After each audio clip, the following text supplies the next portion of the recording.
Hi guys, this is Pri. Welcome to our channel IELTS with Pri and Aman at IELTS Success Academy. If you are new to our channel, consider subscribing our channel and make sure to hit the like button and also share it with your friends. So in this video, we will be doing a cue card that is amongst the May to August 2024 speaking topics. So in this video, I will also be using Hindi translation along with my English explanation. If you do like this format of video, please do let me know by commenting below. So let's look at the topic. Describe a time when you received money as a gift. You should say when it happened, who gave you the money, why he or she gave you the money, and explain how you used the money. तो question यहाँ पे यही बोल रहा है कि आपको एक टाइम के बारे में बताना है जब आपको गिफ्ट में पैसे मिले। आपको बताना है कि आपको कब मिला, किसने आपको पैसे दिए, क्यों उस बंदे ने आपको पैसे दिए और आपने उन पैसों को किस तरह से यूज किया। Alright, so let's look at a sample answer that I have created for you all. Gifts hold special meaning for everyone, and giving a present to someone allows us to communicate our feelings and appreciation for them. And today, I would like to speak about a time when I received cash as a gift. So, appreciation means to thank someone or to show gratitude towards someone. Present is another synonym for gift. तो जैसा कि आप देख सकते हैं, सीधा answer करने से पहले हमने एक थोड़ा सा इंट्रोडक्शन दिया है। तो यहाँ पे हम यही बोल रहे हैं कि गिफ्ट्स जो हैं वो लोगों के लिए एक स्पेशल मीनिंग रखते हैं। हम उन्हें बहुत टाइम तक याद रखते हैं कि हाँ, इसने हमें ये गिफ्ट दिया था हमारे बर्थडे पे या जो भी ओकेजन पे। और ये एक तरीका है दूसरों को बताने का कि हम उन्हें बहुत वैल्यू भी करते हैं और हमारी फीलिंग्स उनके तरफ पहुंचाने के लिए भी ये एक जरिया है। तो आज मैं एक टाइम के बारे में बताऊंगी जब मुझे गिफ्ट में कैश मिले, यानी कि कुछ पैसे मिले। I vividly remember that last year, after securing 92% in my board examinations, I had hosted a big party and had invited many of my family members, including my uncle, aunt, and cousins, to celebrate the grand milestone and success. So, securing means obtaining. Hosted a big party means to throw a party or to organize a party. Grand means big and milestone here means achievement.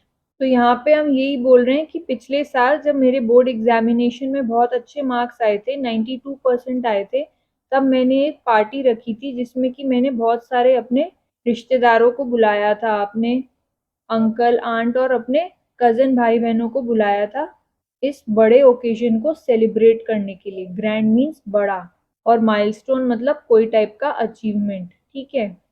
Moreover, my maternal uncle gave me an envelope loaded with cash instead of conventional presents like clothes, chocolates, and so on.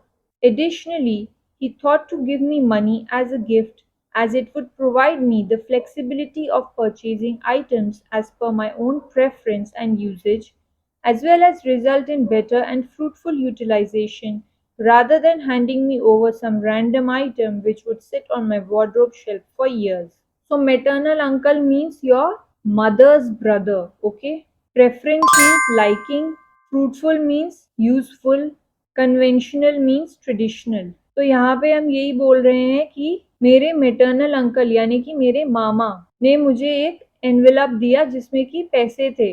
उन्होंने मुझे regular जो gift items होते हैं जैसे कि कपड़े दे दिए या फिर चॉकलेट्स दे दिया या बैग, पर्स, ये सारी टाइप की चीजें नहीं दी। और उन्होंने ऐसा इसलिए किया जैसे मैं अपने मन पसंद का और अपनी ज़रूरत के हिसाब से कोई सामान खरीद लूँ। इससे ये होगा कि उनके पैसों का पूरा प्रॉपर यूज़ होगा, ना कि वो कुछ भी मुझे सामान दे देते जो मैं अपने वार्डरोब यानी कि अपने अलमारी में बस पड़े रखती, ठीक है। Sitting on my wardrobe shelf for years का मतलब हुआ कि कोई सामान जो आप यूज़ नहीं कर रहे हो, सिर्फ अपनी अलमारी में रख के रखे हो सालों साल से। तो ऐसा बहुत बार होता है जब कोई आपको कोई गिफ्ट दे देता है और आपको वो पसंद नहीं आता। अब आप इधर-उधर भी उसको नहीं कर सकते क्योंकि इतने क्लोज़ रिश्तेदार ने आपको दिया है, तो इसीलिए आप उसको अपनी अलमारी में बस पड़ा रखते हो, कोई काम ही नहीं आता है वो। Besides that, it was also a convenient and time-saving option for him as it saved him from the hassle of selecting, deciding, and going to the store for buying the gift. So hassle means trouble.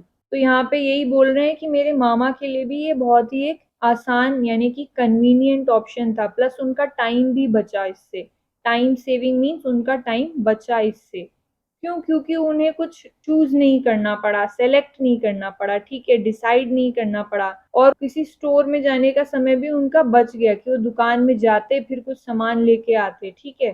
तो उनके लिए भी ये बहुत अच्छा option था कि उन्होंने मुझे पैसे दे दिए जैसे कि मैं अपने आप से कुछ खरीद लूं।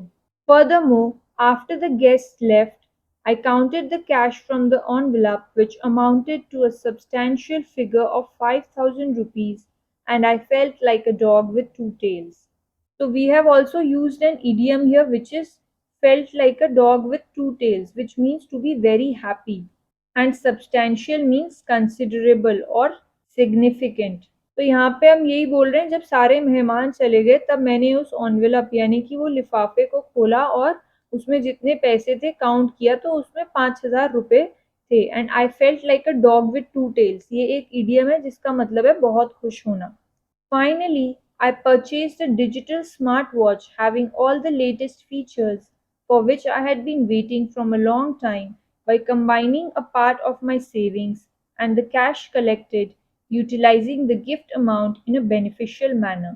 तो लास्ट में हम यही बोल रहे हैं कि इन पैसों से मैंने एक डिजिटल स्मार्ट वॉच खरीदा जिसमें सारे के सारे लेटेस्ट फीचर्स थे और जिसके लिए मैं बहुत टाइम से वेट भी कर रही थी।